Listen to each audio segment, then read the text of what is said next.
¿Realmente existen las cartas malas en Yu-Gi-Oh? Hago esta pregunta ya que varios defienden la idea de que todas las cartas tienen un uso, quizás la mayoría de estos inspirados en la filosofía de Yusei, donde afirma que cada carta tiene valor y que no existen las cartas basura, solo los malos duelistas. どんなカードでも存在する以上必要とされる力がある。クズの一言でカードを否定するあんたにデュエリストを名乗る資格などない。 Y si bien he hecho 2 videos cortos mostrando algunas cartas que no son buenas, no llego al grado de decirles basura, ya que no lo son. Pero aún así, es válida la pregunta de este video, por lo que me gustaría examinar a un nivel más detallado si de verdad existen las cartas malas en este juego, o por el contrario, las estamos infravalorando bastante. Y para ello creo que una excelente manera para determinar si una carta es buena o mala es comprender en qué época salió, para saber qué cartas se usaban en esos momentos y si en dado caso la carta realmente no es buena. Entonces me gustaría mostrar una sugerencia de mi parte de cómo yo le mejoraría el efecto. Igualmente quiero decir que solo revisaremos algunas cartas que son populares por ser llamadas malas por la comunidad, ya que si vemos todas este video será demasiado largo. Adicional aclaro que en este video me basaré más que todo en TCG, que es el modo de juego de nosotros. Cuando sea necesario mencionaré el OCG. Sin nada más que agregar, comencemos. Quiero empezar este video hablando de 2 cartas que mencioné antes, siendo el Telescopio Ancestral y el Espía Inexperto, ambas apareciendo en el primer sobre del juego, llamado La Leyenda de los Ojos Azules en TCG en el año 2002. Empezando por el telescopio, este tiene el efecto de ver las primeras 5 cartas de la punta de la baraja rival y devolverlas en el mismo orden. El Espía Inexperto tiene el efecto de que puedes seleccionar una carta al azar del oponente, verla y después devolverla.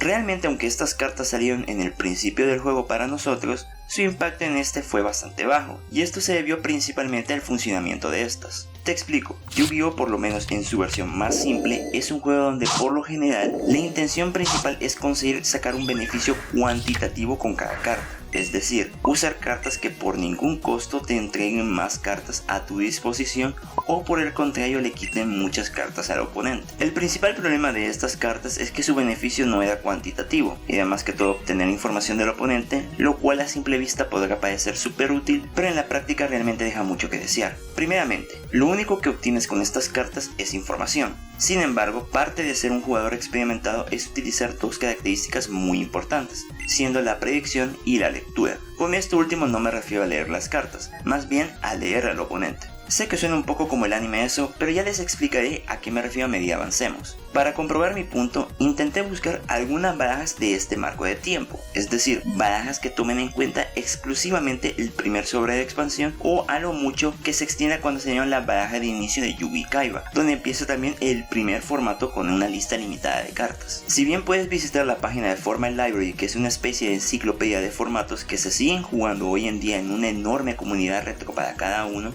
estas barajas fueron hechas con una visión resuelta de este formato, ya que el poderlo jugar sin que se actualice la lista de cartas y de una manera más estándar da pie a que se puedan pulir los mazos a su mejor versión.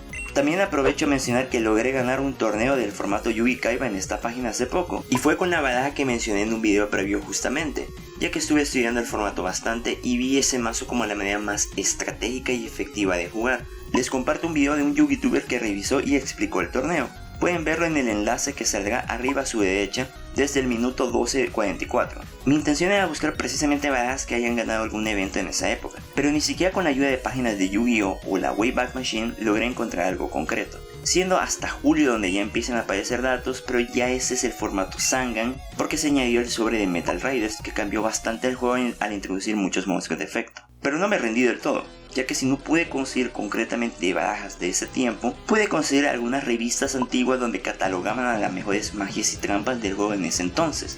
Y vaya sorpresa, incluso la comunidad de esa época mantenía casi completamente la lista de mejores cartas. Y lo que importa aquí es que ninguna de estas revistas se detiene a revisar las cartas del telescopio y el espía, porque su beneficio es bastante superficial. ¿Recuerdan lo que mencioné de leer al oponente? Pues en esta época las barajas que solían ser populares eran Soul Control, Steel Mill, Dragon Turbo y similares. Parte de ser un jugador experimentado es descubrir la baraja del oponente con tan solo ver 1 a 2 cartas que haya utilizado para descubrir su estrategia.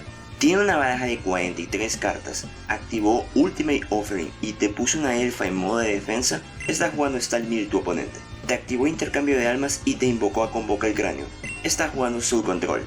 Te invocó un Lord of D, está jugando el Dragon Turbo.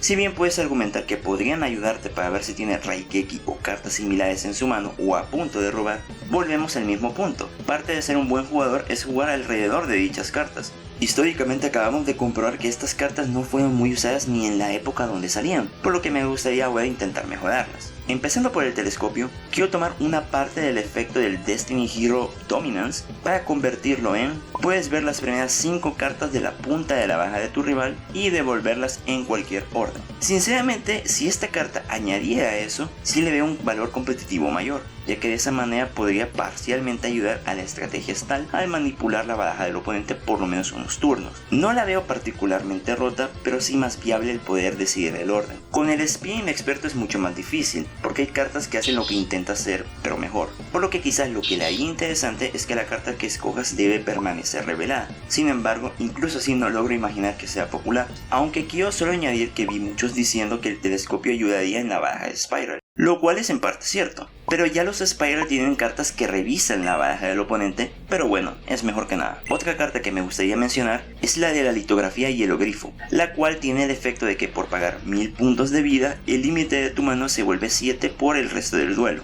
Esta carta me comentaban que es excelente, porque te podría ayudar en la estrategia de Slifer, ya que de esta forma podrías hacer que llegue a los 7000 puntos de ataque. Sin embargo, la mayoría de estos comentarios suelen ignorar el verdadero funcionamiento del juego. En Yu-Gi-Oh!, desde el primer sobre hasta actualmente en el 2024, siempre has podido tener cualquier número de cartas en mano, desde 5, 6, 10 o toda la baraja si te es posible. Entonces preguntarás, ¿y el límite de 6 cartas máximo? Ese límite solo aplica en el final de la fase final de tu turno, es decir, cuando estás a punto de dejar que tu oponente tenga su turno. Por lo que lo único que hace esta carta es que al final de tu turno podrás tener 7 cartas en mano, lo cual no es tan útil considerando que la intención principal del juego es jugar las cartas, no reservarlas en tu mano.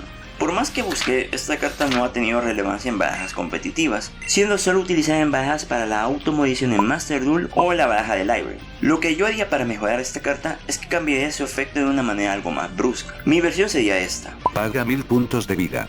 Durante la segunda fase final de tu oponente, después de la activación de esta carta, el límite de tamaño de mano para ambos jugadores pasa a ser 3.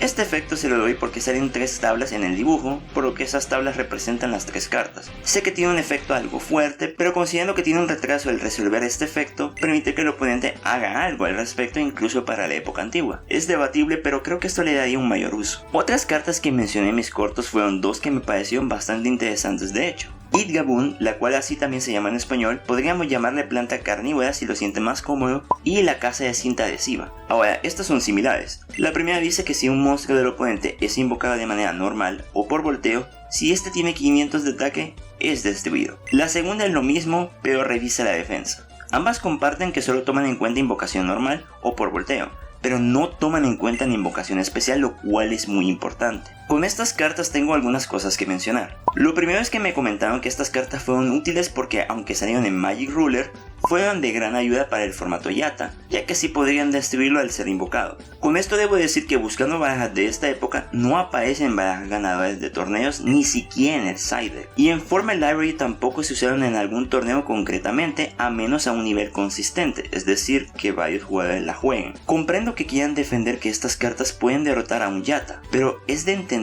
también que el oponente por lo general intentará reservar a su Yatagarasu hasta que esté seguro que conectará un golpe. Después de todo, la idea es guardar tus mejores cartas hasta el momento adecuado. Lo segundo que quiero destacar es que como estas cartas no toman en cuenta la invocación especial, les resta demasiado valor, puesto que no mucho después salió una carta llamada Cadena de Desaparición, la cual tiene el efecto de que cuando uno o más monstruos con 1000 o menos de ataque son invocados, se destierran a dichos monstruos, y al hacerlo, tu oponente debe desterrar todas las otras copias que tengan en la mano o baraja con el mismo nombre. Y por esta cantidad de efectos, y que permiten tomar en cuenta monstruos con 1000 de ataque o menos en lugar de solamente 500 de ataque o menos, la vuelve una opción mucho mejor, y que ha tenido un uso moderado en side decks en formatos viejos, como Go Format, ya que esta carta es perfecta para eliminar a los tokens de Scapegoat, cosa que no pueden hacer estas cartas, por lo que aquí es donde yo les daría una potente mejora. A ambas les daría casi el mismo efecto. Lo primero es que les volvería trampas continuas, y lo segundo es que les permitiría afectar a cualquier tipo de invocación. Y con estos cambios, estas cartas fácilmente serían usadas en side deck en algunos formatos retro.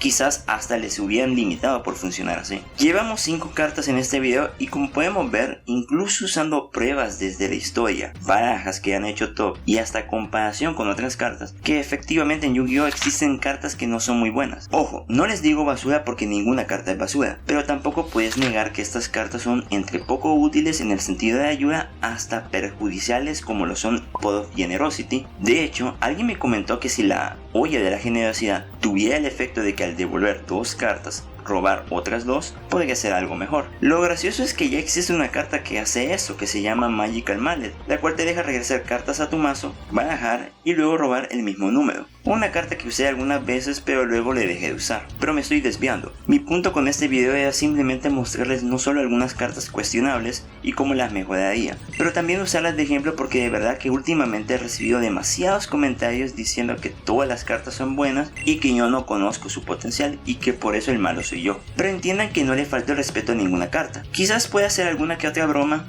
pero al final solo intento ser objetivo, porque el principal argumento que me dicen para justificar cada carta es que esta les ayudó a ganar un duelo. Y en esto yo puedo argumentar que en toda mi historia como duelista he usado cartas cuestionables, como Magical Mallet que mencioné antes, Stop Defense en Yu-Gi Kaiba o el Invocador de Ilusiones en Gold Format. Todas estas cartas me han ayudado a ganar uno o más duelos, pero no quiere decir que eso las haga inmediatamente buenas, más que todo lo atribuyo al factor suerte y de probabilidad. Es decir, estas cartas te dan ganar uno de cada 100 duelos, lo cual no es una estadística viable.